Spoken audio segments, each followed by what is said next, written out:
Hello, my beautiful buds. Welcome back to my channel, Sprouts with Joy. My name is Joy, and if you like to talk about plants, you're in the right place. This is really just going to be another episode of Joy using plants as a coping mechanism. I've been feeling a lot of overwhelm, but plants can be kind of a little escape from that. At least for me, I find it to be very soothing to both watch plant care content and to also just do plant care myself. Obviously, there comes a point where plant care in and of itself can also get overwhelming, but we're not going to think about that because we're going to use it as a tool, a therapeutic tool today. So if you're right there with me and you just want to have some chill, cozy plant content, this is the right video for you because we're just going to do a handful of things, not a whole lot today. Shoot. I spotted half of a mealy bug on this, but it's only half of a mealy bug. So I guess we're also going to do a little bit of pest treatment. Anyway, what was I even saying? Oh, kind of depending on how this video goes, I might actually do like another day of plant care and kind of combine it with this video because I only have like less than an hour to do all of this stuff. So you know, I'm not going to try to be too ambitious. I'm going to be pretty laid back. I'm going to extend 2 moss poles and then propagate my philodendron fuzzy petiole, and I kind of have some plans for that plant down the line. I guess we're going to start with pest control though, because there's a freaking mealy bug on my philodendron splendid. Gotta just freaking love that. Do you see that white thing? I'm just going to grab like a little rag and yeah, let's take care of that. It is pest season. The fall I feel like is usually when pests tend to be the most abundant, so I'm not really surprised. Thankfully there's not like a ton of mealies, but it's just like that one little freaking mealy. We're jumping right in. Hang on. Let me bring you in closer so you can see what I'm doing. But yeah, let me know if you guys are also dealing with pests because thankfully like I don't have like a massive outbreak or anything. But I've been noticing some plants here and there. I actually saw mealy bugs also on my Hoya compacta variegata, and I was like, no, you're not allowed. You're not allowed to do that. You've had mealies before, and it sucks on compactas. So maybe I'll also pull that guy down while we're at it and just check it for pests. But yeah, that was like half a mealy bug, and I just swiped it away. But I might also just add systemic to the soil while we're here. And you know, but oh, this is my philodendron splendid, by the way. I just spotted that mealy and I was like, hi, now. And it's very beautiful, but obviously, yes, it is growing beyond the pot. It is growing beyond the pole. I sure am glad it's growing beyond the pot, but yeah, it's a beautiful plant. Look at that newest leaf. Freaking gorgeous. Oh, I love it. But yeah, I mean, the pole needs to be extended, and apparently it has mealy bugs, but only half of a mealy bug. I don't see anything else. Check the soil all around. Yeah, I don't see anything, but I'm just gonna do like a little spray around the base of the plant. I don't actually know if that helps at all, but this is a mixture of rubbing alcohol, water, and Dawn dish soap, and I feel like it has done well for me, particularly against mealybugs and spider mites. I've never actually had thrips or scale, so I can't speak to either of those, but yeah. All right, well, now that that's done, let's get right into creating the moss pole extensions. And to do that, these are just moss poles that I make. And if you're familiar with my channel, maybe you've seen me make them in a couple of videos, but it's very simple. This is just a sheet of plastic, and if I remember, I can maybe link it below or something, that I got off of Amazon, but I'm sure, I mean, you can just kind of find them places. I know some people get them from their workplace for free. Shout out to Natalie. That's awesome that you can do that. So I don't know, whatever resources you have at your disposal for like a plastic sheet like this, they work really, really well. And the nice part about them is that they actually retain moisture super well, so the sphagnum moss doesn't dry out as quickly, and it's also clear so that you can more easily monitor how moist your moss is and see any roots that pop up. It's super rewarding. And then I use a hole, so then I cut this in half, and I use a hole punch and zip ties to kind of create the form. But to do my extensions, so this is where I did a hole punch. So I'm probably gonna cut this zip tie And then I'll bring another piece of plastic down with holes as well. I'll line up the holes and then zip tie those together to create the extension. That does mean that I'll probably have to remove some of this moss and then I'll add it back in at the end. But let's just do this, and it's perfect because I have 2 extensions to make, one for my Splendid and one for my Varicosum. So now I'm just going to try to eyeball and cut down the middle. I mean, you can measure if you want, that's your prerogative, but measuring is a good thing to do. But I feel like I like never measure things. I always eyeball things, I feel like. Baking is the one time that I usually measure things, but even if I'm cooking, I tend to just kind of feel things out and eyeball things. I'm like, yeah, that's about right. I mean, I admire all you guys that strictly adhere to instructions and measurements, but yeah, I eyeball everything. And I think that's why, side note, do any of you guys sew? Because I've always really wanted to take up sewing, but I've always been, for some reason, like oddly intimidated by the measuring aspect of it, which I know is totally like not a big deal at all, and I should not be at all intimidated by that. But I don't know, for some reason, my brain just doesn't really work that way. I got A's in math class only because I'm an overachiever. I'm a good student. I've always just like had the compulsion to whatever I put my heart to, like I do my best. And so when I was in school, it always sort of manifested that way. But that's the only reason I got A's in math class. I'm not naturally inclined towards numbers. And so even measuring things, like my brain just like glitches, or just it takes me a longer time to process numbers for some reason. Words, writing, oh, it's so natural for me, but numbers, so that's why sewing, because of all the measurements involved, patterns, like I feel like my brain just doesn't work that way. But then I have been watching Makira Tours. I mean, I've actually been subscribed to her channel for a really long time now. I absolutely love her channel. And she always, like, one of her like things on her channel is that she never measures anything ever.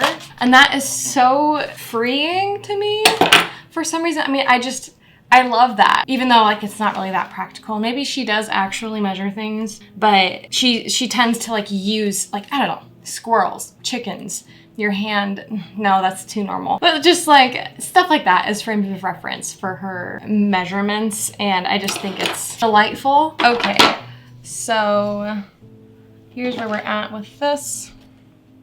Let me figure out what is the best way to do this. I'm just gonna scoop this moss out. Oh no. Wait, was this rooting into it? No, okay, good. I just heard like a little snap and I got very concerned for a second. Okay, are we good? I think we're good. Oh, there are roots in here actually. Would you look at that? Oh no, I just heard. Oh no, hang on. Panic, panic. Oh, okay, I swear that this snaps because of me. I just like I didn't like snap it, but like I got met with some resistance, and I think it's gonna be okay. Fingers crossed. So now my next step is I'm actually going to cut this zip tie, and then, can you see what I'm doing? I don't think you can see what I'm doing. Before I do this though, I forgot a step. I'm gonna zip tie this top row and maybe even the middle row as well, so that it holds its shape better. If you guys could not tell, my brain is so scattered right now. That's part of the reason that I'm doing plant care, because it's just a good break. The kids are out of the house, so I can do it uninterrupted as well, which like is a whole other thing. Sometimes if the kids are in the house and I'm trying to do plant care, it's not nearly as relaxing. But if the kids are outside of the house and I'm doing plant care, oh my gosh, it's like the best thing ever. It's so fun. Are these like not lined up properly? I feel like they are. Okay, I think I need to make a new hole. I guess that is the downside to making them yourself. Not everything is perfect. So you might have to go back and correct things. At least when you're like me and you don't measure things. I think I want to try doing a zip tie on either side. And then also adding plant Velcro. Does that make sense? Because last time I just used one zip tie and looped it around both holes, kind of like I just did up here. But I don't know, maybe this will be more secure. I'm just experimenting, you guys. Now, wait, where'd my plant Velcro go? Huzzah! Let's fill this up with moss as best as we can. Got some nice, fresh, moist moss over here. Okay.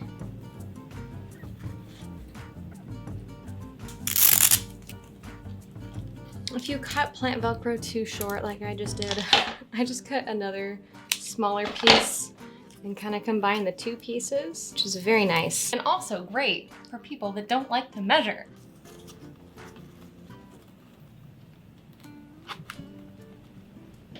How's that looking? And I'm sure this leaf will figure itself out and turn around eventually. I am curious to see like how tall I can get these DIY moss poles to get without being completely unstable. At a certain point, maybe I'll, I don't know, glue bamboo stakes to them or something to get more stability out of them, but so far they've been very effective. I feel like we all have had a little bit of a journey when it comes to plant supports, because I know for me, I feel like I started off pretty much only using stakes or trellises, and I was very intimidated by the prospect of moss poles. And then I created my own moss pole using tutorials online, but it was like the kind with the kind of chicken wire or like black mesh or whatever. And those did not work very well for me, like at all. I know they work well for some people, but it just did not work for me. So then I switched over to planks, which work well for some plants, but not all of my plants. And now I'm doing this new method of making moss poles. And this is finally, like, I feel like I'm finally finding a method that works for me. And I've actually never purchased a moss pole. I know there are a lot of really good ones out there. And maybe one of these days I'll just try one out. But for now, this DIY pole seems to be working, which is so, oh, not drop plant joy. It's working so nice and it's so encouraging. So yeah, that's what that looks like. So yeah, in light of that, I'm curious to know what your journey has been with plant supports and moss poles and that sort of thing. We're gonna do another one, but I'm gonna need to grab more zip ties, so BRB. Okay, I had an idea of something else to talk about, but I don't remember what I was going to talk about, which is fine, but my goodness. Okay, I suppose we may as well check you over for pests. This leaf down here is ugly, so I'm gonna probably cut that off actually. I have to say, this varicosum I have been absolutely loving way more than I thought that I ever would, which is super, super fun. I adore it. It might be one of my top favorite philodendron. I'm pretty sure I included it on my October favorites this month. I mean, we'll see if it winds up with tons of pests and giving me tons of problems down the road. Maybe I will retract that, but as of right now, with how it's been growing for me, oh my gosh, especially on this pole, it's just so good. It's so good. But we gotta do that same thing where we remove a bunch of moss and remove the zip tie and create the pole, yada yada. We'll kind of zoom through that process since we already did it, unless I remember what the heck I was going to say earlier. Actually, really quick, let me just make this whole thing.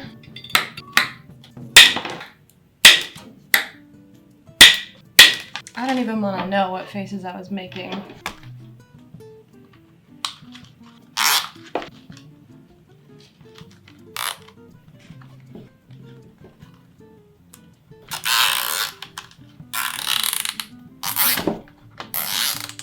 Why, hello, Alphonse.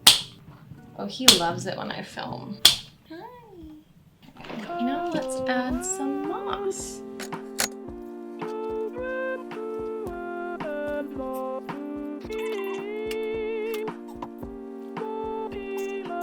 Do you want a treat? Can I give you a treat? Okay, let's give you a treat.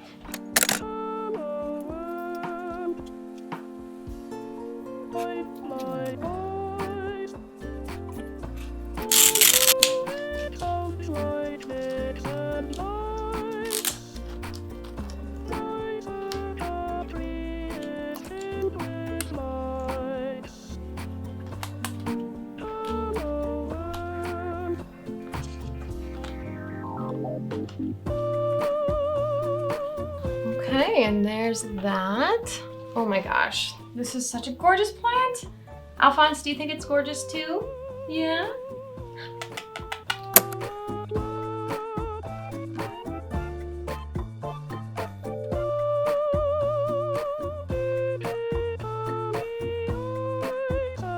These are our two lovely plants. Oh my gosh, I'm so excited for them to size up and be happy with these moss poles. But while we're here, I do want to use some systemic granules, just like a little bit in the soil. What I do is I just kind of sprinkle them in carefully so as to not spill. And then next time I water them, the granules will kind of absorb into the soil and hopefully it will absorb the granules and there will be fewer pests that attack these plants because the pests will die upon ingesting the granules. And as with all pesticides, you'll want to read the label and kind of decide for yourself whether or not you want to use them. I've definitely considered using beneficials instead, but my husband is not amenable to the idea of like bringing bugs into our home, like nematodes and stuff. He's a little creeped out by it, but I'm hoping that someday I'll persuade him. But for now, I'm using systemic, and if anything changes, I'll let you know. Okay, and the last thing I have time to do today is addressing my philodendron fuzzy petiole. It's just not looking great right now. I don't think I'm going to chop the entire thing up, but I do want to experiment with potentially just taking 1 or 2 cuttings and propagating those and then starting an entirely new plant. And I would like to grow up a moss pole eventually, just because I think that this plant has a lot of potential, but right now the way that it's been growing and the way that, I mean, honestly, it's my fault. Like, it's on me for just potting it up this way, kind of lackadaisical. It's just not thriving the way that I want it to be. And if it works out, I'll probably give this mother plant away to someone who wants it, or like eventually chop up the whole plant. But as a first course of action, I just want to kind of pick out the nicest looking parts of the plant and take like 1 or 2, maybe 3 cuttings. And I am going to put them in this jar with sphagnum moss, which if you saw the video where I had to rip my Anthurium dark forgetii out of this jar, you might be like, Joy, what the heck, have you not learned your lesson? And to you, I say, I just really like the aesthetic of this jar. It's really cute. And I will just like not let it get root bound. And then, you know, problem solved. It should be fine. Let's dive into this situation and just take a couple of little cuttings, because this plant has potential that is currently unmet. So far, like this portion of the plant right here, I think, in my opinion, looks the best. So I'm thinking I will take maybe, so this is right here is a new leaf. So maybe like a cutting down here.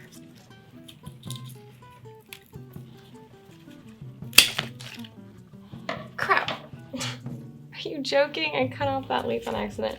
I should have been more careful. I mean, it'll be fine. I thought this leaf was so nice, but it's okay. It's okay. I probably had to get rid of that leaf anyways to kind of expose the node. I was just not paying attention. Okay, so this is kind of the first cutting that I've taken. Are there any other promising portions of this plant? It's grown in such a strange manner. Look at all these empty nodes over here. Ugh. I don't know, I'm really not a fan of like any other parts of the plant. I mean, I suppose I could just chop down here, because that's an empty node anyways. And then that's like a new leaf that's coming out. I think I'll just leave it at that. I'll have these 2 cuttings. I mean, they're kind of pitiful looking cuttings, but they're certainly enough to start a plant, assuming that they root successfully. As soon as that is ready, I'll send them up a moss pole. Hopefully it'll grow nicer the second time around with adequate support and love and care and therapy. You know, it has a chance at redemption.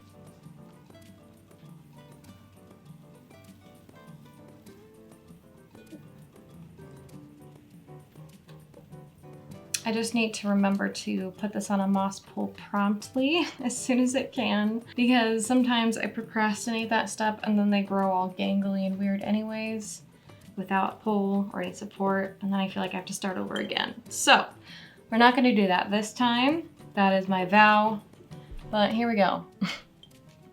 Hopefully this grows nicely for me. I don't know. I guess we'll find out. Okay, that's gonna be it for this portion of the video, but I do plan on filming more another day when I have time, and I need to use plants as a coping mechanism again. So I will see you in a few days. Hello, I think it's been about a week, actually, maybe a week exactly since the last time I filmed for this video. So it's been a hot minute, but I've just been too busy to really film much. But here we are. I actually just got back from shopping at Pandy's Garden Center, which is honestly one of my favorite garden centers in Northeast Ohio. And I didn't have my camera with me, so I didn't film it, but I did post a bunch of stories to my Instagram, so maybe I'll put it right here.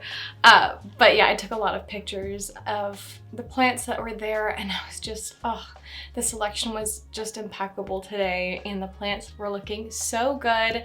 And I had a $5 off coupon, so I was like, I kind of have to buy something. So I did pick something up, and I want to repot it right here, right now.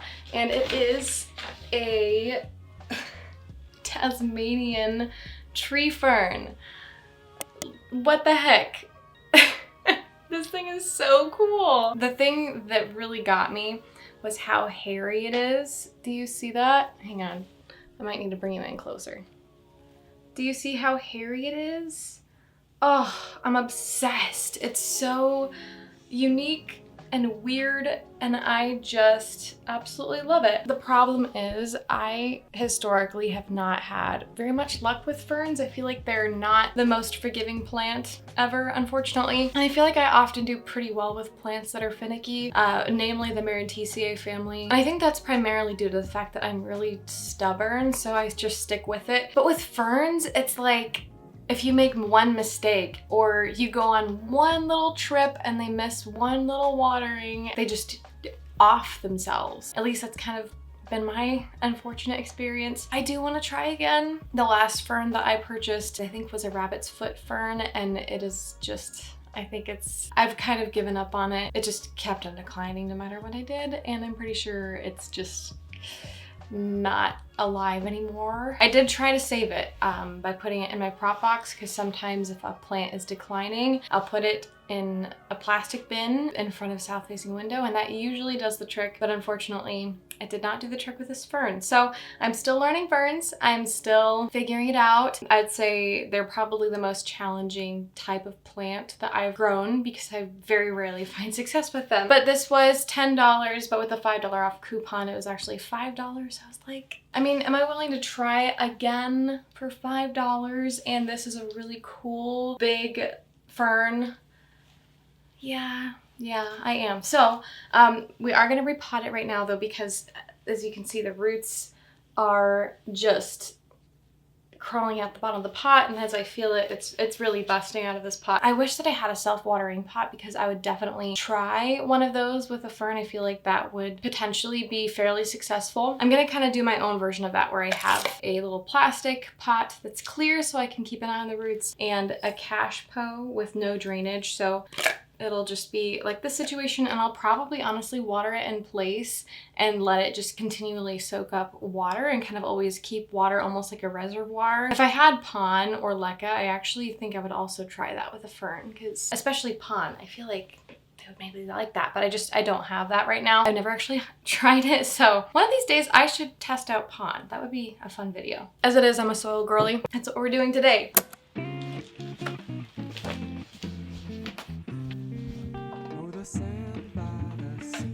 I think that I am going to pretty much just use my standard soil mix that I use for pretty much all of my plants. One of these days it might be fun to make specific soil mixes for each kind of plant. Today is not one of those days. As it is, I will probably just avoid the bigger, chunkier parts and kind of, you know, I can control what I tend to scoop up. So like this scoop, for example, has a lot more soil in it compared to, you know, the bigger chunks of orchid bark and cocoa coir that I tend to include in my mixes. So this is going to be a little bit more soil heavy, but it still has those elements, just, you know, not quite as much. And let's see, this guy seems pretty full in the pot.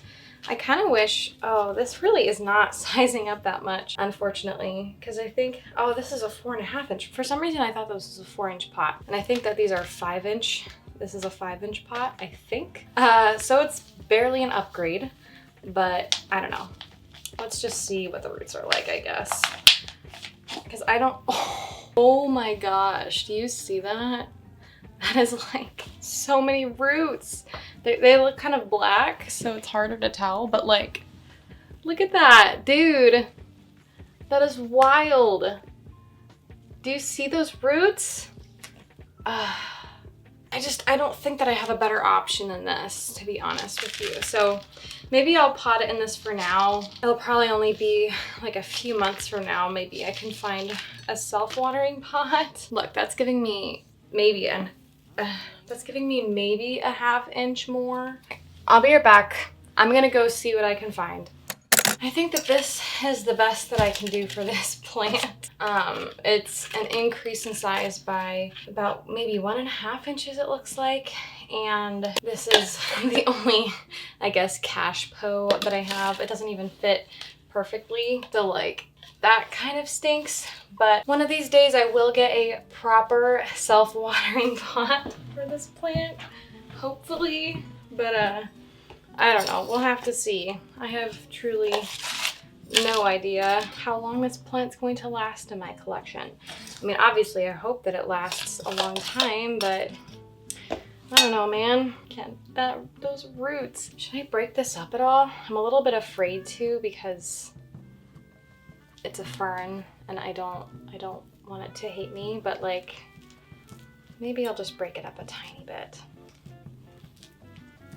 I feel like you can barely see anything because these leaves are so big. This is going to take up quite a bit of space. But you know, I'm just gonna say that it's worth it.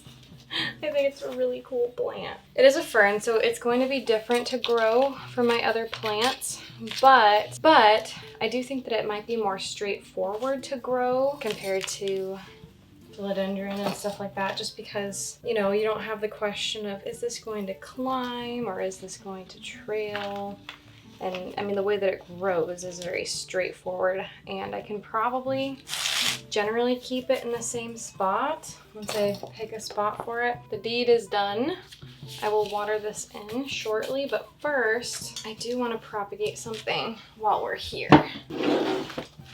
This is my monster Adansonii. I've been through a lot of iterations with this plant, but if I'm being honest, I feel like it's not really thriving right now. I don't know if it has root rot or what the deal is, but like, at least as of right now, I just don't like the way that it's growing. It lost a lot of leaves up top, and this section right here is really cool and awesome, and I love it. But the rest of the plant, I mean, it just kind of like funky, and I would rather it have a bit more going on up top. I'm just gonna cut it and see if the growth points will maybe activate. But honestly, as it is, I feel like, does this have just root rot? Ugh, I just literally pulled this out of the soil so easily.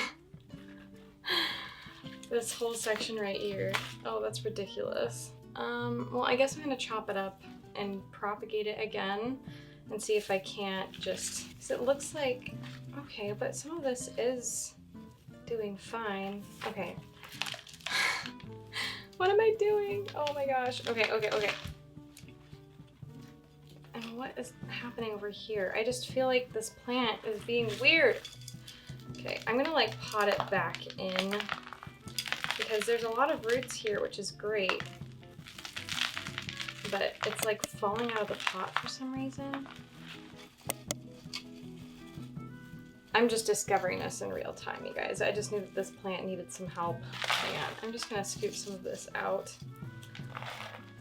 Kind of replace this and be like, come on, grow down. Oh yeah, maybe I'll just like bury these nodes that are down here and see if they won't root or something. Hopefully I didn't just completely traumatize this plant. No, see, it just like won't stay in. I mean, I know what I probably have to do. I probably have to get little bobby pins or something. But I don't even know where my bobby pins are. This other one, I think I'm gonna chop up and maybe also take some cuttings here. This is just not, maybe I will try to go find some bobby pins. I don't know what to do. I was planning on just cutting it up all the way. Maybe I'll still do that, actually, if we're doing it. I'm going to cut it to over here, maybe. And I'll let, cause see, I don't know if you can see that. There is a little growth point right here. So I'm gonna let that activate and do its thing. Maybe I can get the rest of this to root. And then I can start kind of afresh. Then these pieces, I'm going to just take some more cuttings and reroot and then add it back into the pot ultimately, is my idea. Does that sound like a plan? I think it sounds like a plan. Ugh. It's just sort of an impulsive decision. But no, I've been thinking about this for a long time. These could all be made into wet sticks. I don't know that I even want to do that. I don't want to deal with it. I just want a nice and full Adansonii. You know? Not this like gangly mess. I do really love this plant and I want to love it again. I think I've just had a little bit of an annoying time growing it recently. So I want to have an Adansonii that I love again. I'm gonna just stick a bunch of cuttings into this jar and we're gonna see what happens. Am I gonna need a second jar? Let me go see if I can find a second jar. I'm gonna cut all these up first though. Look at how pretty this plant is. I just want it to be prettier.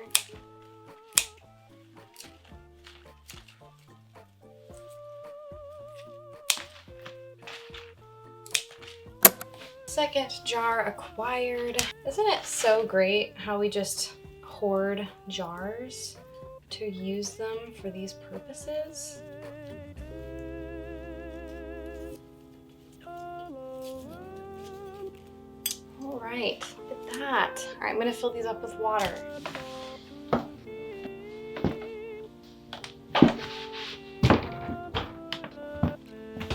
There we go. That means we are one step closer to the Monstera Adansonii of my dreams. So that's good. In my experience, these guys propagate super easily. So that'll be great. Oh, I just spilled water. Yeah, I guess I do need to water this guy in still, but I am running out of time. So I gotta clean up here and skedaddle. So this was really fun to just kind of do a last little round of plant chores with you and hang out and get some things done. I really hope that you enjoyed this video, and if you did, please feel free to leave a like, comment, subscribe. All those things are super helpful for my channel. And let me know if you would have gotten this fern as well, or if you wouldn't have touched it with a 10-foot pole. I hope that you guys have a wonderful and blessed day. Bye-bye!